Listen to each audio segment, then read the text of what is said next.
need someone to talk to and you don't know what to do, call us 421-4400 when you're feeling all alone and they turn their back on you. Call us 4400. Call us 4400. Call us 4400. Call us. You're listening to the Kind Counseling Podcast. Please be sure to like, share, and subscribe. Now back to the show. Welcome to the Kind Counseling Podcast. This is Dania Roberts, your host, and we have a special guest today, Miss Jersey of Blackman. How you doing, ma'am? I'm doing well. How are you, sir? I'm good. I'm good. So today, actually, I'm going solo. My two co-hosts are not available today, so we're just gonna have a special guest here and have her introduce herself and tell us a little bit about what she's doing these days. So, Jersey, tell us a little bit about what's happening with you these days. So I am doing quite a few things. My name is Jersey of Blackman. I'm a licensed clinical social worker, and I am also the owner of Rhapsody Counseling and Wellness Center. And Rhapsody is a group practice out here in San Antonio, Texas. We see individuals from New York and also in Texas, as well as we have a clinician in Colorado. And so we are a group practice, and so we accept insurances, and we see clients who are dealing with mental health issue from depression, anxiety, PTSD, addiction, all of that really good stuff. Um, and I'm also now branching off and doing something a little different, similar but a little different, but it's authentic beyond the couch. And that's where I'm really going to focus in on couples, doing what we call imago therapy and doing workshops with couples. I just did one of my workshops a few days ago and it was just Okay. amazing. Yeah, it's Okay. a 2.5 day workshop where Wow. we go really deep into imago. We go into unmet needs, wounded parts. We do all that great work so that couples can get reconnected. Um, so that's been amazing. And I also wrote a book. Okay. All right. So tell us about this book. So this book stemmed from doing some couples work and Okay. realizing how especially when there's infidelity or there's some type of betrayal of some sort, it's really Mhm. hard for couples to connect. Right. And so I found that they were able to do the conversations in the therapy room, but once they left the room, Mhm. and they were home, it was really hard for them to do what we talked about in the room. And Okay. so this book is basically a couple's guide to help them have those difficult conversations while they are outside of the room. Okay. And so it Okay. kind of walks them through. There's some somatic work in it. There's some trauma-informed work there, body work. And so it really helps them to learn how to calm their nervous system so Mhm. they can have these difficult conversations. Then they don't have to avoid it or just hold it all up and wait till they get to therapy. Okay. Um, Okay. yeah, so it's a couple's guide transforming pain into connection. Okay. So this book is out now, or is this Yes, it's okay. out on Amazon. Okay, all right.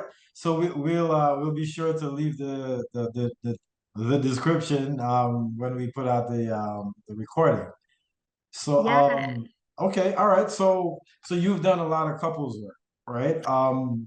Let me ask you just how did you get started in therapy? Like what was the what led to you wanting to become a therapist? Excuse me. So that started by happenstance. It was never intentional. Okay. I was actually unemployed at the time, and a really good friend of mine said, I had my degree in sociology and I didn't really know what I was going to do with it. And she's like, well, why don't you just apply at Jewish board? So I was like, okay, fine. I just walked by. I was like, hey, yeah, I'm looking for a job. And back in those days when Okay. you actually had to go and apply for jobs, right? There was no internet where you could Oh, apply online. Like you had to go in the place and right, apply for a job. So I right. went in and the rest is history. Like I really found a family, a community, and they really helped me with my application to NYU. Mm. And got me started on this venture of mental health. So that's kind of how it happened. There's no really great story about it. It's just, Oh, I was waiting for a great story. All right. Oh, so you just walked by and went in a building. All right, yeah, I just walked by, went in the building. It was like, okay, we'll take you. Well, I started as the admin. okay. And I was like, I don't know what you guys are doing, but I really want to get involved in that. And Mm. so I applied to go to school while doing the admin, I also began seeing clients and then, you and a bachelor's degree because it was in sociology, I could see clients.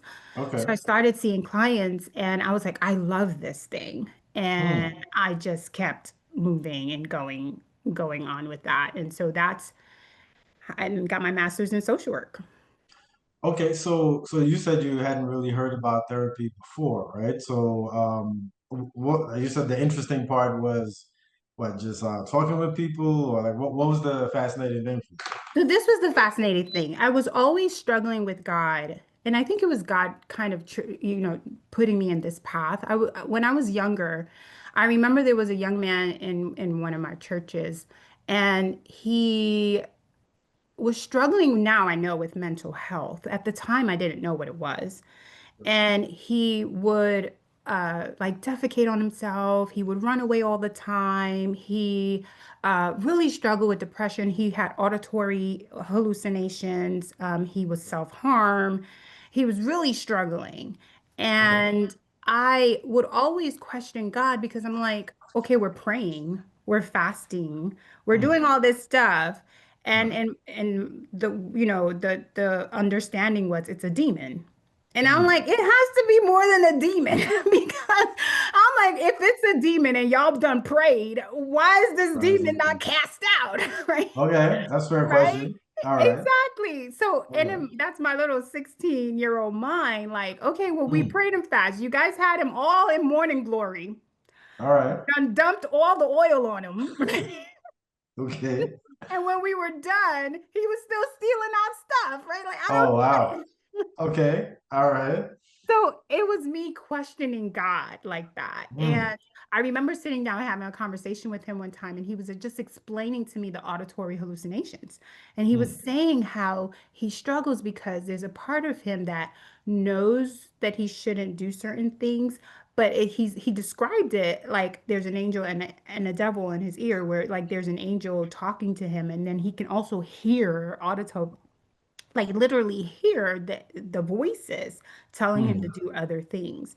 And so I just felt really bad for him. And I'm like, there has to be more to this. And so Mm. when I started at Jewish Board and I started learning about mental health and I started learning Mm. about therapy, that's when the two worlds were like, oh, this makes sense. It's Okay. mental health. It's not just a spiritual thing. There's some biological Mm. factors here. There's some psychological factors here. And that's where my two worlds collided. Okay. Was that would you say was that a clash for you in terms of like you said, growing up in the church as opposed to what you were learning in the world, so to speak? Was that a big clash for you? Absolutely. It was Okay. it and I think oftentimes because I always said, and I told, I would tell leaders that I wanted to bring the two worlds together, and it was often seen like, no, like you don't need Jesus, like you need Jesus, you don't need therapy, right? Okay. Um, or it's just the demon, right? And so it was Mm. never an idea that these two can coexist. Um, yeah, so it was like a collision of like me trying to put them together. Like, no, there has to be a way to merge these things and Mm. understand both things. It's not either or type of thing. And I didn't feel like mental health was of the devil. So Hmm. I'm like, Hmm. yeah, it was often, and it wasn't encouraged. And I know it's not every ministry, not every church is Right. like that. But in Hmm. our church where we grew up, it just wasn't encouraged. There was no merging. Well, would you say the church that you grew up in was it somewhat isolated, or was it kind of it would connect people with mainstream kind of, I guess, whether it's services or programs, or was it an isolated kind of church? It was an isolated kind of church. It was an isolated kind of church. Okay, Yeah. all right. So it's not only with mental health, with other things, it was probably separating you from just rational thinking, for lack of a better word. Yes. Yes. And the thing is, like, when you're in it, you don't realize that that's what's happening. Right. Um, but yeah, no, it was very much, we were a family and Okay. you stuck there. There was loyalty and Okay. yeah, there wasn't exposure to, 'cause I know other churches are not like that. Like they do have programs and Right. referrals and all that stuff, but it wasn't like that for us. Okay. All right. For So me. for you, okay. All right. So as I mean, one of the things about mental health obviously is spiritual health is a part of mental health, right? And as I mean, we know from studies even that things like prayer and things like being in a community is good for you. Uh, you know, um, as well as other spiritual disciplines. So, you're saying for you it wasn't necessarily the best experience. Is that what you're saying?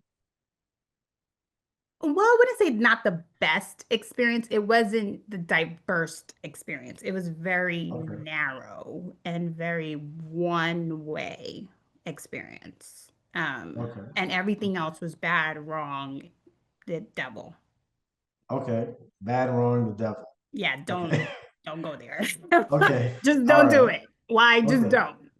Okay. So this is a church that you started going to as a child, or more so like as an adult, As teenager? a child, yeah. I mean, it was my first church experience. I literally came from Panama. I'm from Panama. Okay. And my mom found this church. Literally, let's say we came off the plane on Friday, we were in that church on Sunday. Wow. And we Okay. didn't miss a Sundays after that. Yeah, so Okay. it Okay. was, and I was 5 years old, so I that's all I knew. Yeah, that was my world. Okay, so I'm guessing this is sounds like almost like a second family, right? Because like you said, you came there at such a young age. I'm sure it had a tremendous impact on you, well, positively and negatively positive, based on what you're saying. Yeah, I mean, I wouldn't even call it a second family. It was my family. It was like my primary Okay, family. I would say that.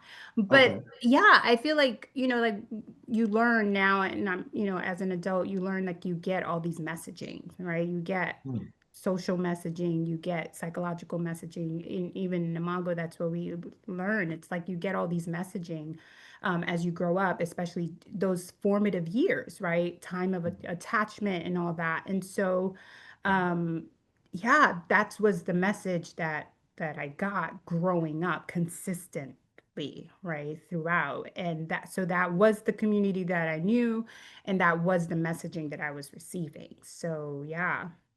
okay, all right. So at any point did this become a problem for you, like as you got older, or Yeah, I mean, I feel like the first time I realized, because even if things would go wrong, hmm, and even though things were not healthy, I would question it, but even questioning it was wrong, right? And so I didn't realize until I went to therapy for the first time with Dr. Cami Roberts. go ahead. Use a doctor. Don't even try. Um, and that's when and let me preface. So, although I was in social work school and I learned a lot, I still kept it two separate worlds. Okay. because to me, my clinical experience was still secular and wrong Okay. because it just didn't align with biblical. Okay. This is just my thinking. No, no, I got you. I There's two got you. separate worlds. Mm. And then starting therapy with you, it was like, wait, do you know that's not how like, I got you. I got you. do you know Right. I got you. I got you. do you know like this is how it's supposed to be? And I'm like, no. Okay. All Like, you right. know, both worlds can exist. And I'm like, no, right? It's like, no, yeah. So I didn't start questioning or aligning like, no, like you just articulated, like, no, there is spiritual and community and all that all in one. Like that Mm. spirituality is mental health is spirituality. Like that's all one thing. Right. Right. I think like you said though, when I don't think it's just church though. You could be a part of. I mean, I remember working at an organization where we had an abusive director, right? We were giving therapy to people, but we had an abusive director, right? Mm, So when you're a part of something, or even in a family, you can be a part of a family or a sporting club or whatever you want to say and not recognize like what's going on because it's just a norm, yeah. right? So for you, I guess when did you start to feel as though like, well, something doesn't feel right, like something's off here, like when did that happen? It's funny because although I felt it growing up, I mean, numerous times, even if I questioned it, um, I was talked out of the Hmm. idea that it's wrong. Like somehow Okay. it was then made to understand that maybe something else was a factor and that's why it happened. Like it's hard for me to explain, but it was I was always talked out of the fact that it was wrong, and so even wrong became right Hmm. or justified, if that makes sense. Hmm. Okay. um so then I began to even question what I thought was wrong, right? Okay. I would question those things. And so I think things began to shift for me. My husband was always a really good sounding board for me because Hmm. he didn't grow up in that space. He Hmm. was Okay. from he had not only did he grow up outside in various other churches, but he also traveled and he had other Hmm. experiences. And Okay. so he would always say things to me, but I question even that, which it's hard to explain, but it was sort of like, oh, he's the devil, don't listen to him. Right. Right. He's a Right. right, he's a rebel. Right. Right. Right. Right. And so things really began to and I literally feel like it was scales coming off my eyes back, I want to say probably 2017. Okay. So right before I left the church was when things began to shift for me. Okay. So after I started therapy, started my own healing journey, and then began doing my own kind of uh, research, like my Hmm. own relationship with God got better Okay. and got more like I wasn't questioning whether I could hear from God anymore. Like I don't know Hmm. how to explain it, but it wasn't like I didn't need a pastor or a minister or a leader to speak to me Right. about what God said, right? Like I Right. began searching for myself. Right. Um, and God began to show me clearly Hmm. that no, this is not right. This is where I want you to be. This is what I want you to do. Okay. Yeah. So in hindsight, right? When you because you're about this 2025, so you're about 8 years removed, you'd say. Yes. So in hindsight, what would you say made it hard for you to see what was happening? Like what in hindsight? In hindsight, I think what you mentioned, like because you grow up in that family, in that environment, um, it's just normal.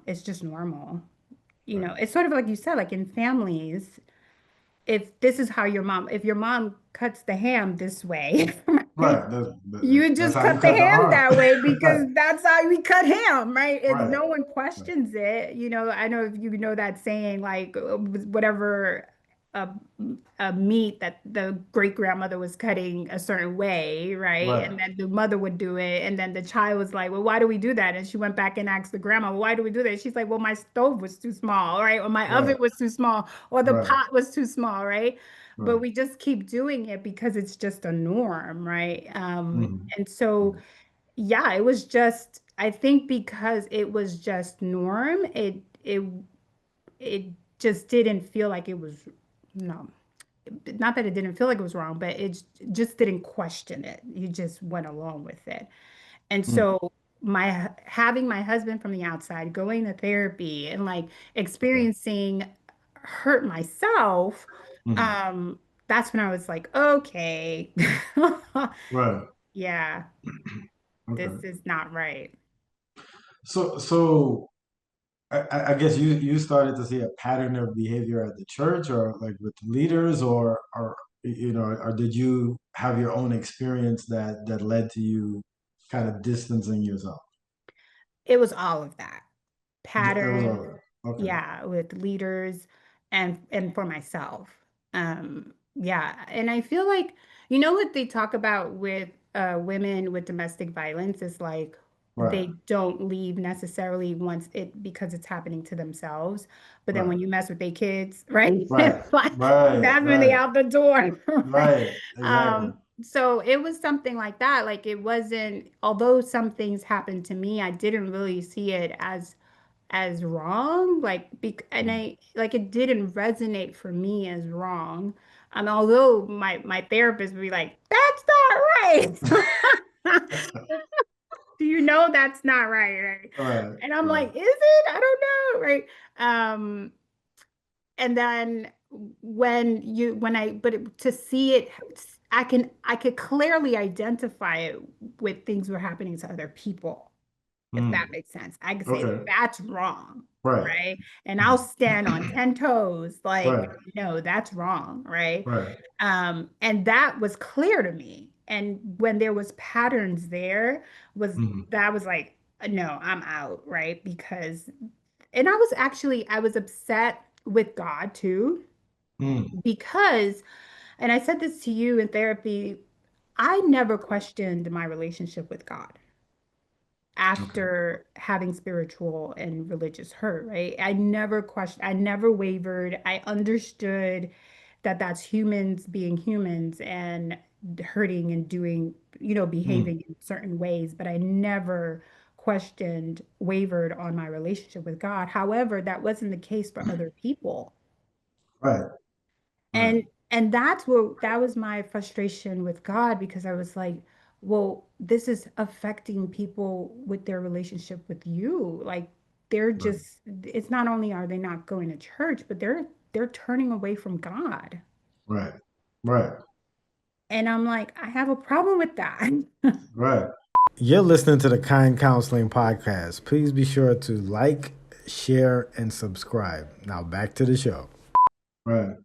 Yeah, I guess just for I mean I think it's admirable that and it also says something about your relationship with God that you were able to like see the forest from the trees, so to speak, right?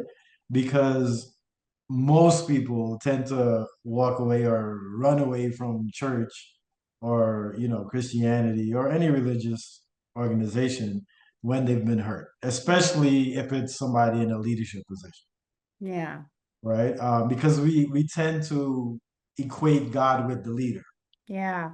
right? So for you, I think it says a lot about also your ability to endure. That you didn't throw God like the baby out with the bathwater, right? You didn't say, Hmm. "Well, God, this is your fault," and how'd you allow this to happen, right? Yeah. So I think that's something that's very important because we don't. If you have a bad experience at a bank, you don't take all your money out and put it under the mattress, right? You go to another bank, Right. right? So Right. so what so what for you? What was the stabilizing thing for you in terms of not completely giving up on church or God? Hmm.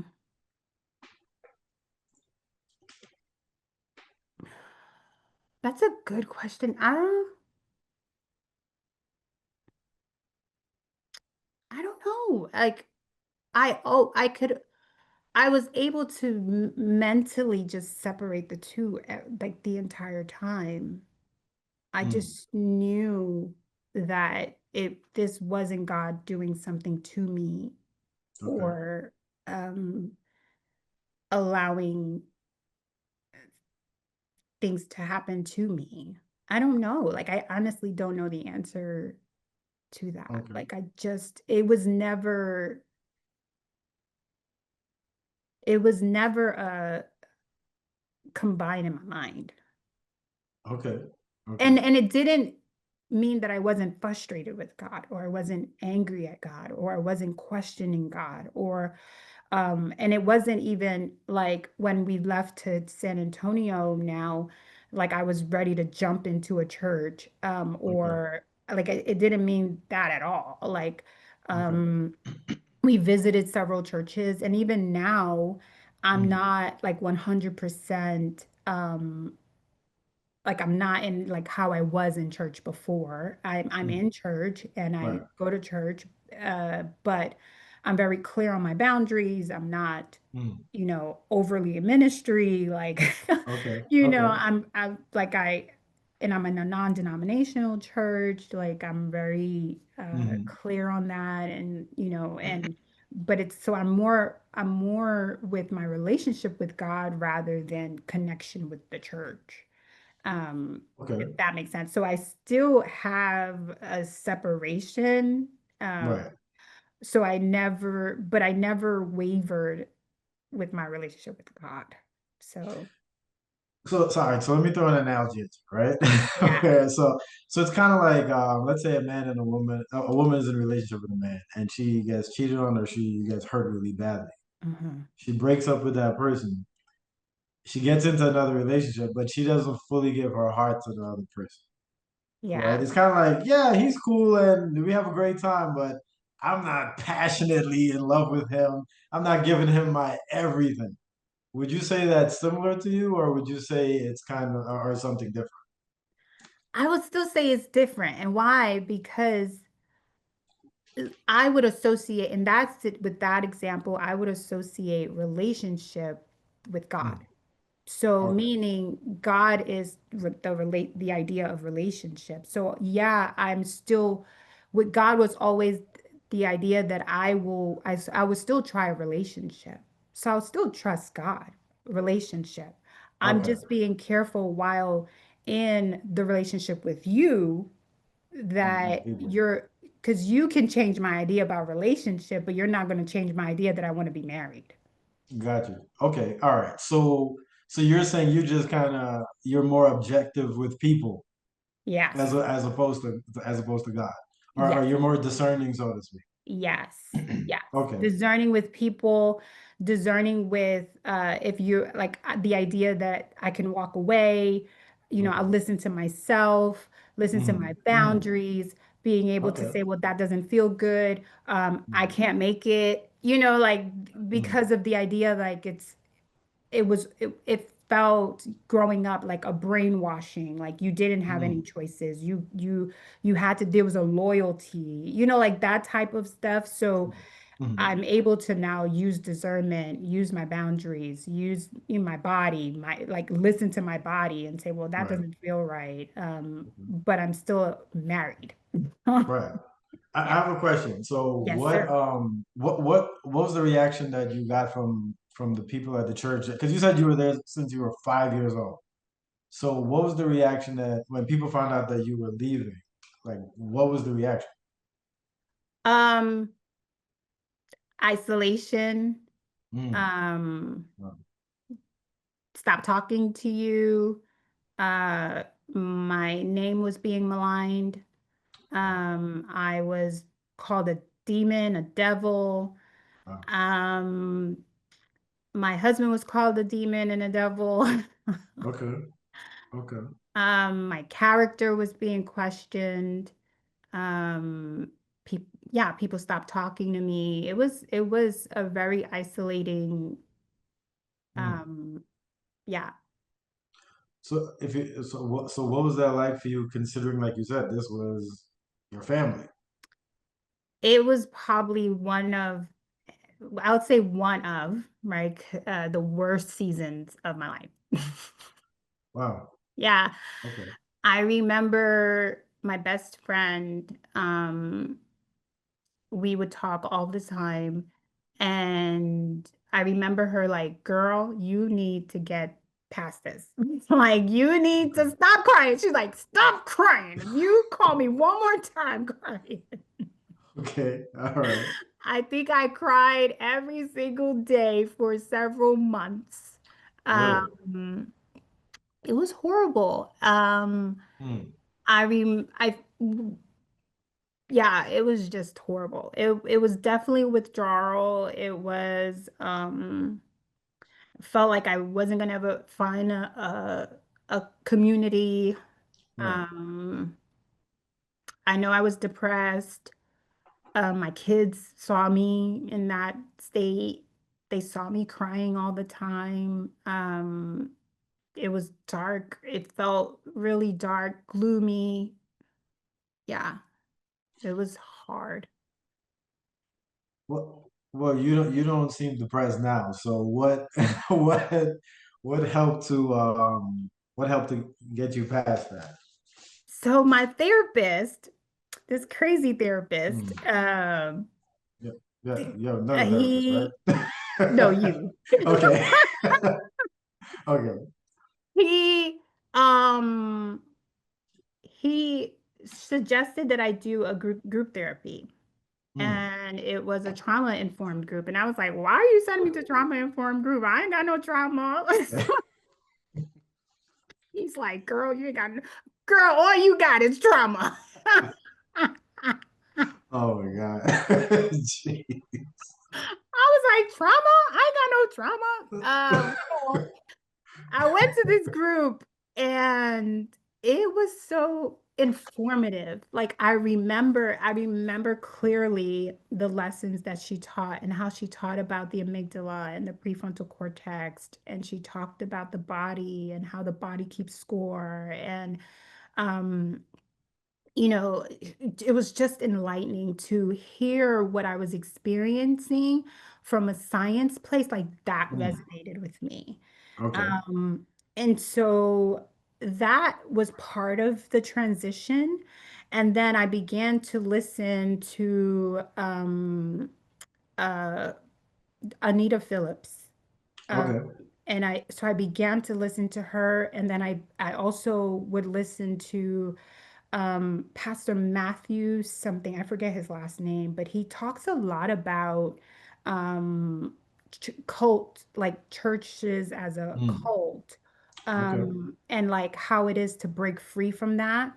Mm. And then when I did transition here to San Antonio, my pastor also wrote a book about Wow. cults and Okay. church being a cult. And I believe all of that was my space of healing for that season. Um, and really working on, letting like work, like healing from all that hurt and Mm. trauma that I Mm. experienced. Um, yeah, so that was the first things that I did. And then I because we moved, I began doing EMDR, Okay. and really worked through some of that childhood stuff. Okay. Yeah, that helped me get to where I am today. Wow. you are definitely thriving. All right. As you started off with, you have two clinics, all right, that you currently run. Um, I do want to ask you if you were speaking to somebody who was about to start a church, start going to a church, or maybe is involved in the church, like what things would you look for in order to protect you from these kinds of situations? Like, was there any like tools that you'd say you have, or any things that you could recommend? Yeah, I mean, I would say your ability, making sure that you are not defiling yourself. You said defiling. Uh-huh. Okay. Like defiling yourself. Like if you're in a space where you have, let's say you are unable to like make your own decisions, right? Mm, Where you are um being told how to think, like mm, just like that control, um, then maybe really look at that space. Like that's not what church is. Like church is a mm, space where you grow, where you can mm, thrive, where you can use your talents and your gifts mm, in various ways. You're not like being told what your talents and gifts are. Like mm. if that makes Okay. sense, right? It's like Gotcha. he Okay. takes like it's there's a whole like you are God already gave you the ability to hear from him and and thrive in whatever aspect, whatever, gifting you have. And if you are in a space where it's being um controlled Right.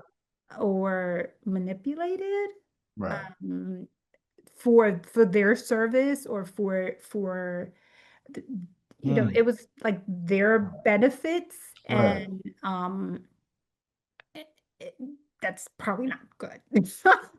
I That's, got you. I yeah. mean, because you wanted to say more or No, go on ahead. that?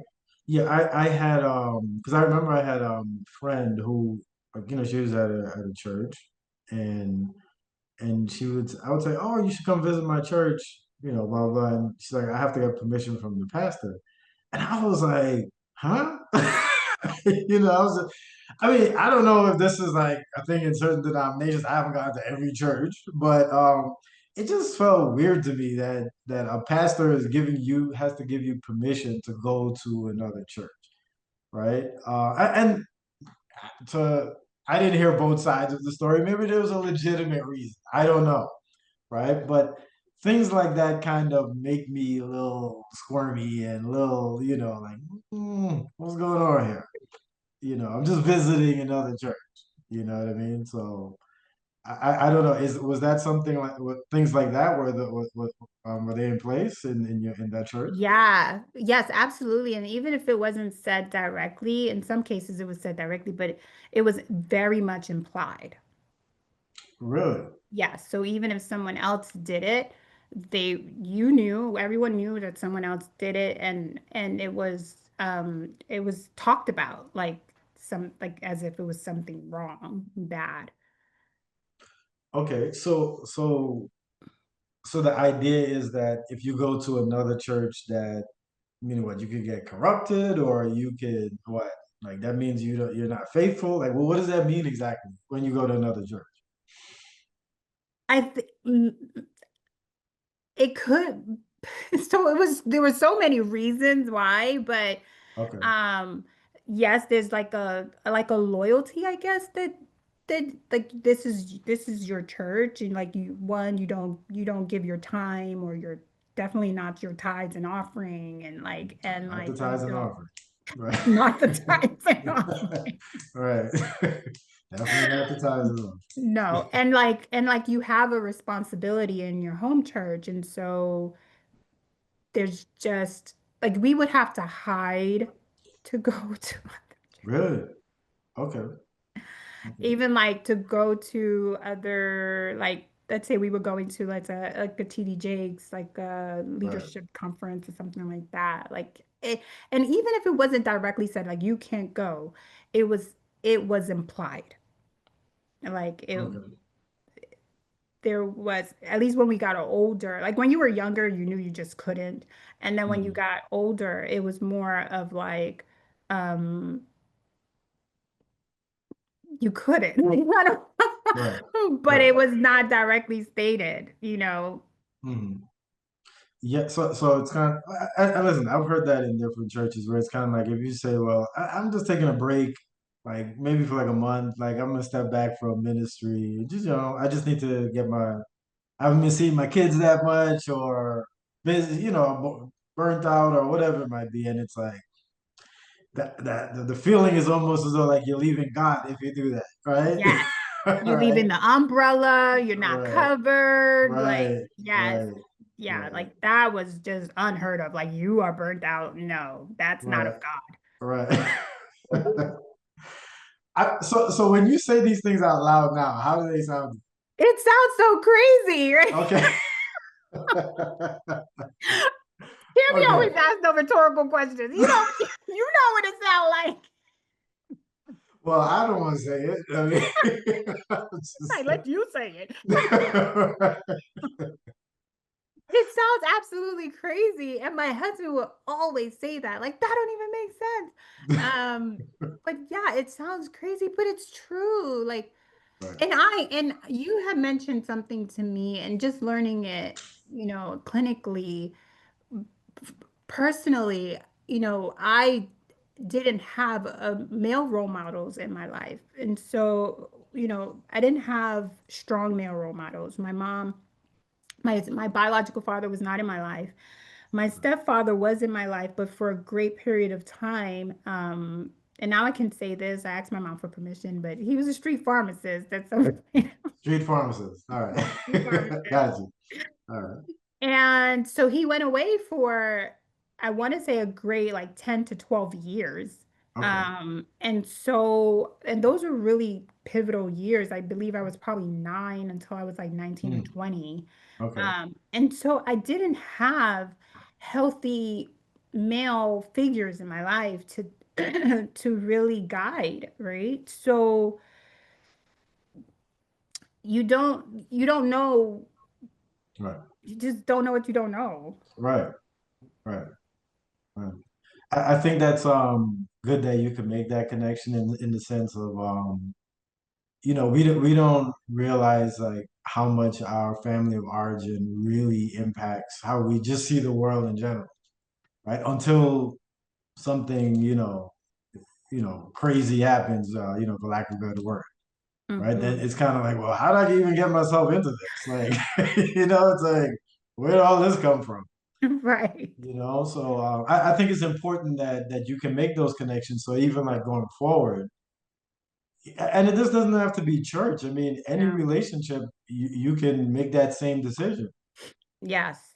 You Yeah. know, And I'm so glad you're saying that because it doesn't have to be church. It's just anything in general, where, yeah, that you can, that, like that has that influence. Yeah, it's understanding like how pivotal your initial relationships are in our lives, our family, our community, social messaging as well.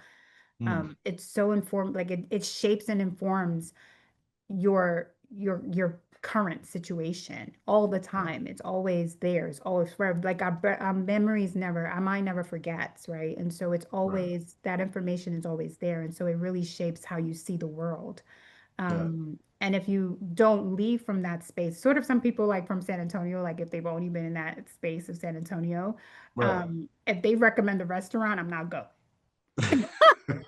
Okay, that's interesting. Okay, Right, because it's like your palate that's all has you know. not traveled. Right. Fair. That's fair enough. That's fair. Okay, Right? And so it's the same. It's like, that makes sense. if you haven't come out of, if that's all you know, that's all you Mm, know, and right, it's the best thing since right, sliced bread, right? And right, then you go out and you go to California or you go to New York and you travel the world and you start tasting other things. You're like, oh wait. right, right. Exactly. Right. I think that's good. That's good. So where I guess anything that you want to share now that's going on about yourself, or anything that you want to share with the audience. Yeah, I feel like my experience has really shaped who I am today. I'm also running a 6 week When Religion Hurts group, Mm, where I incorporate EMDR and dialoguing as a part of the healing process of religious hurt. And so I'm I'm speaking now because I really feel like these situations really affect people's lives, right? mm, And it's really important to be healed so that you can become who God has really ordained you to be, right? It's like to mm. really begin to live the life that God has for you.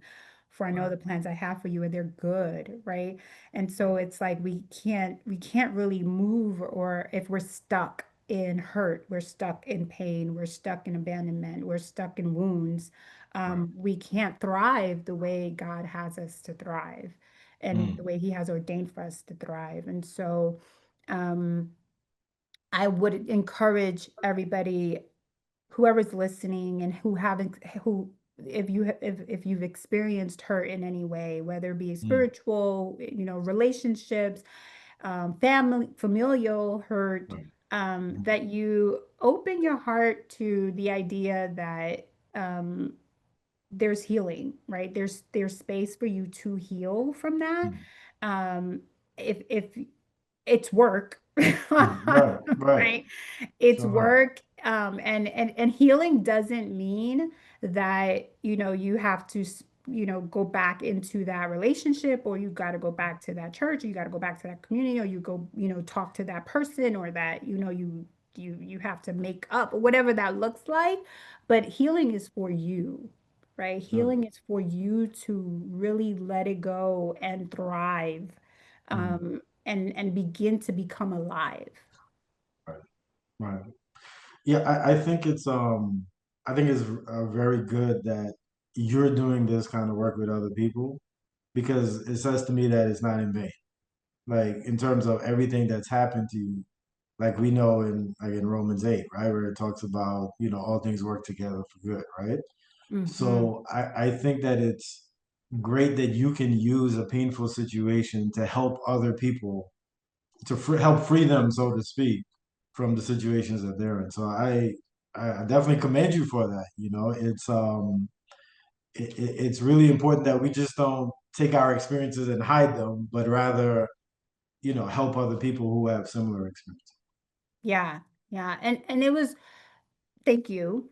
Sure. And it was hard because and I think it's hard when you say like all things work together for good for those who love the Lord, because sometimes it people translate it like God did it so Right. that, right? And Right. it's like, Right. no. And Right. like I had to come to a space where I understood, like, no, God didn't do this to me, right? Right. But because it happened, Right. He's using it, Right. for my good, right? And Right. it's so hard to compartmentalize that part, because then it feels Right. like it's a punishment, right? Like you did Right. something and you deserve that, and God allowed that so that He can get glory, right? And it's Right. like, Right. no, but He's gonna get the glory out of it, right? Right. Right. And I think it's good that you can make that distinction, Hmm. because, in my office all the time, people are like, well, why is God doing this to me? I'm Yeah. like, God's not doing that to you. Right. So, and it's hard when you're going through those situations to not see it that way, Yes. as though God doesn't love you, or, he's trying to punish you for something you did 25 years ago or something. You know what I mean? Yeah. So it's, And I think that's really good. Go ahead. God took me to the children of Israel, that, when they Mm, were exiting in Exodus, right? It's right, the idea that, people did, like, kings would, do things and start wars with them, and, right, try to all kinds of things. Like we could just name, even Pharaoh initially not allowing them to go, but God took even Pharaoh's behavior, right? Right. He knew Pharaoh's heart. So, but Right. he took that to teach them certain things, right? He took Right. that to get certain things from them, for them to understand, I need you to pray. I need you not to have idols. I need you, right? So it's not, Right. although it wasn't God doing it to Right. them, right? Right. It was still working for the plan and what God had for them, if that makes sense. 100%. Yeah. 100%. So it's I wouldn't mind learning the lesson a different way. Right. Right. Exactly. You could have just Whatever told the, me. right, whatever, right. You could have just sent an email, guy. Right. Right. Exactly. Right. But if I can take that those, like ashes and make Right. beauty from it, Exactly. right? It's like Exactly. then I would do it again, right? Because there's a story, there are people that I can reach that Right. other people can't, right? Right. Because I know I experienced it and I know what that feels like and what that looks like. And so, I can reach certain people. Um, if that makes sense, yeah. Yeah, that's really good. That's really good. Now, Jersey, I could sit here and talk with you all day. But it's Um, time. yeah, yeah. But listen, I hopefully, this was a good cathartic experience for you just talking about this. Yeah. Maybe we could touch base again and, and you can tell us more about what you're doing and the workshops and that kind of stuff. But I really want to thank you for being open and just transparent and sharing your story because our goal is always to like to inspire people who are struggling and let them know that you're not the only person that has gone through this and there is a light at the end of the tunnel. So I just want to thank you so much for, you know, being open and sharing your story. Thank you. Thank you. I hope that my story can help, even if it's one. Yes, yes, Even if it's one. Yeah. yes. So, Ms. Blackman, we're gonna end here. All Yay. right. Thank you so much. I appreciate you. My pleasure. And thank you. Thank you for being, the therapist that you are. Yeah. Thank you Well, for doing your work well, you're welcome. so that you can help. Yes, well, praise the Lord. You're so cheesy. Holy, to God be the glory. That's a church joke. That's a church joke. All right, Jersey, we will talk. You be All safe. right, sir. All right. Okay. Bye-bye. Bye.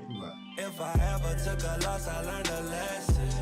I won't ever think I'm better than the next man. I've been down before to come up, I ain't stressing. Baby, I'm too busy counting.